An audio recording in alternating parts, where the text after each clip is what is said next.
Every supercar has a story. Some stories are more straightforward than others.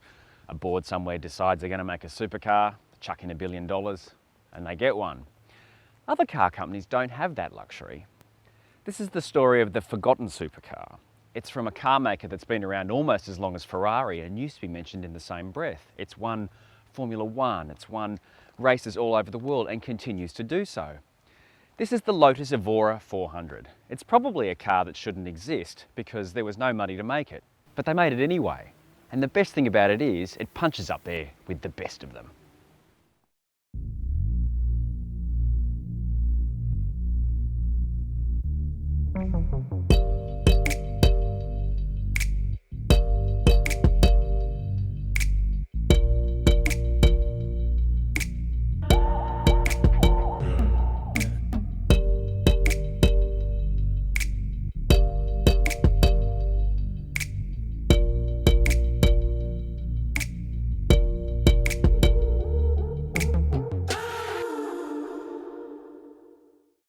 This is the Evora 400, which is the entry-level model. You can get a 410, which is lighter and has a little bit more power, as the name suggests. So as with all good sports cars, this is mid-engine. So the front here is all about aero and radiators and cooling and, well, frankly, looking good. This is a car that was designed over 10 years ago, and after a little bit of tweaking over the last few years, it still looks amazing. This is a car that's evolved. This badge, it means a lot to people. If you don't know anything about Lotus history, you should look this up because not only is it a story of success, there's so many failures. Colin Chapman was shady. Anyway, back here under glass, and all supercar engines should be under glass, I don't care where they're from, is this. It's a Toyota V6. Now, don't get upset. Toyota is not a dirty word. There's a reason Lotus have gone with Toyota. Who ever has heard of a Toyota engine that blows? Anyway. So it's 3.5 litres, and here in the Evora, it's got an Edelbrock supercharger. In the 400, it has 400 horsepower, which is about 298 kilowatts. And in the 410, it has, you'll be amazed, 410 horsepower. The great thing about a supercharger is it's really smooth. You don't get that sudden surge of power like you do in a turbo. Don't get me wrong, I don't mind a turbo. Twin turbo Ferrari V8s are a thing of beauty, but the supercharger really sets this apart. And there's a couple of really interesting things about this engine. When you're not in sport mode, you still get to hear a bit of fun noise coming out of it, and that's the supercharger whine. I'm a big fan of supercharger whine. I know not everyone is, but I do like that really mechanical sound. But when you press the sport or race buttons, this engine doesn't sound anything like your Camry or your Avalon. It's an amazing thing. But I think the greatest thing about this engine is that you know it's not going to break. You can push this thing as hard as you like all day, every day, and it will keep going. Behind the engine is an Aisin 6-speed automatic. You can also get a 6-speed manual.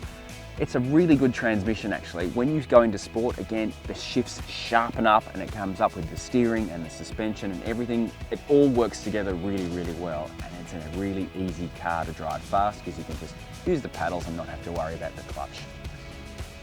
So for anyone who is a bit sniffy about the fact it's got a Toyota engine, stop it.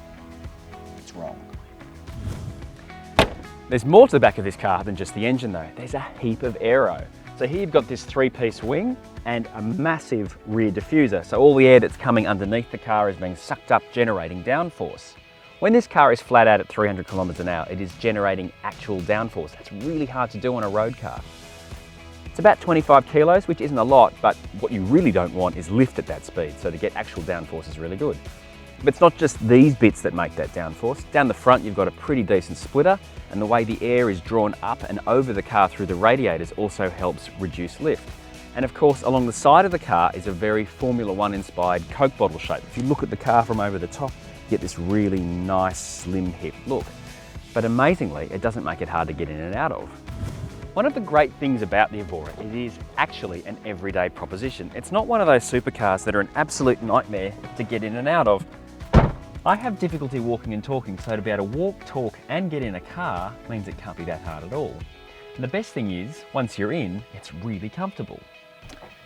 And I'll show you what I mean by that. This is one of the best driving positions I've ever been in. It's just about perfect. Your hips are nice and low, but you're not being pinched in. You've got a bit of headroom, so you can move the seat around to make it how you want it. You can have it upright, you can have it back a bit further. There's plenty of vision out the front. Some supercars, again, they're really constrained. And this pillar, while it is in the way, it isn't in the way like a more raked windscreen is. The steering wheel is pretty much perfect here for me. I can get my wrists over the wheel like that, so this is the perfect driving position. And I can get to all the buttons without actually lifting my shoulders forward off the seat. Some cars you've got to reach, and that's not great. So all the stalks are easy to get to. You've got the paddles here. The paddles are fixed to the wheel on this car. I'm not a huge fan of that, but some people prefer it. The other thing is the pedals. Even though the wheel arch does come in a fair bit on the side here, it's quite easy to get your feet around. There's a lot of room in the footwell, and you can left foot or right foot brake. So whatever your poison, it's easy to do. Backseat passengers, they're not going to be as happy because, well, it does have back seats, which is a surprise to many. They're a bit small. Let me demonstrate. Now, I can get in. It's a bit of a crawl, and I think even a small child would find it difficult, but the worst bit would be this. That's almost taken my hand off. But at least it's got back seats.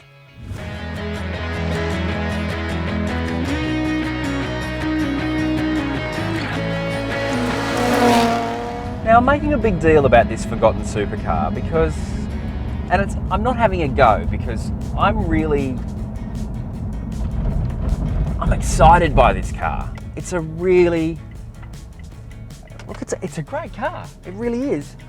No, it doesn't have the build quality of a Porsche, but it doesn't weigh as much as a Porsche. It doesn't have the brand cachet of an Aston Martin, but that means a lot of things. Like, you've got to pay a lot of money to have that brand cachet, whereas this is comparatively a much cheaper car, depending where you are in the world. You've also got a car maker who's really smart about the way they do things. So yeah, there are bits in here that you will find in pretty ordinary cars, but that means Lotus hasn't wasted any money on building that stuff, on having that stuff made, on going around to suppliers and saying, oh, can we have this, can we have this, can we have this? And like I said before, there are lots of much more, and I am talking super expensive cars that have bits from other cars. Maseratis have the screen from a Jeep Cherokee. This is just a double din head unit. If you want to flip it out and put something else in, you can. It's better than getting a dud one and not being able to change it.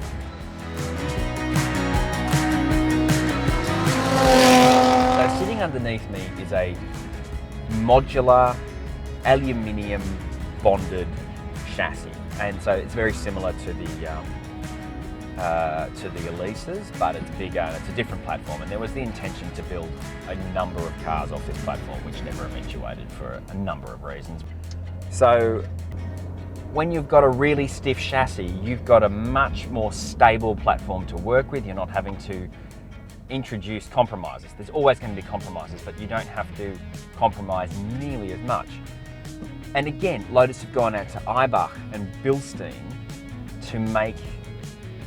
to get the things they need without them having to spend the money on doing it themselves. Yeah, okay, Mazda 2 will have a spring in it that's made by somebody else, but they've worked with people who know how to make performance items like shocks and springs.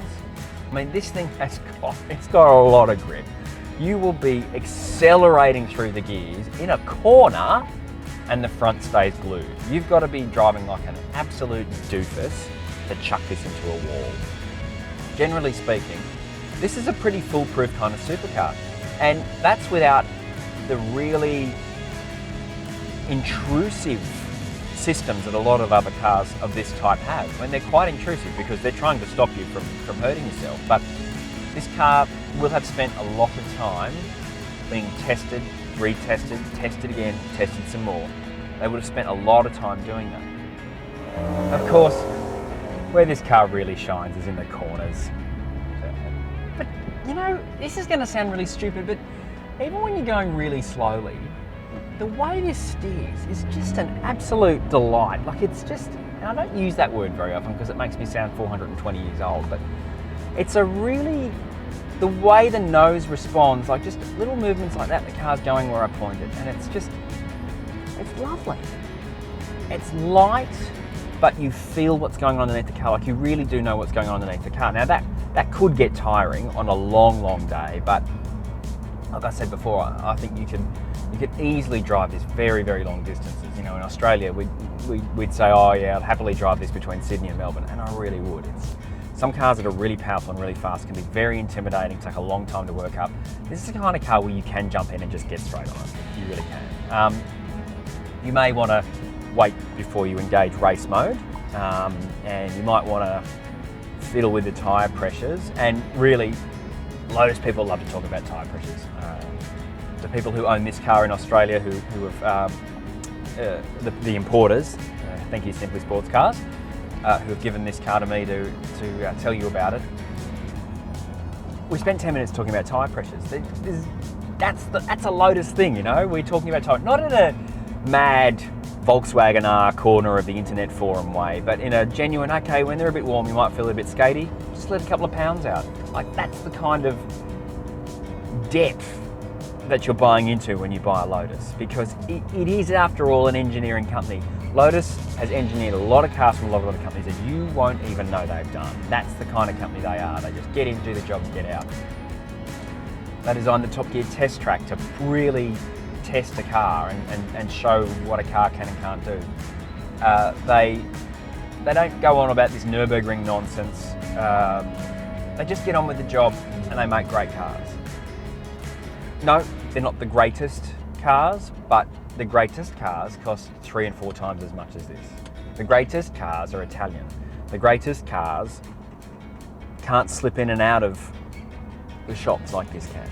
You can use this car every day and not feel like you're going to come back to an empty space or you're going to have to spend buckets of cash.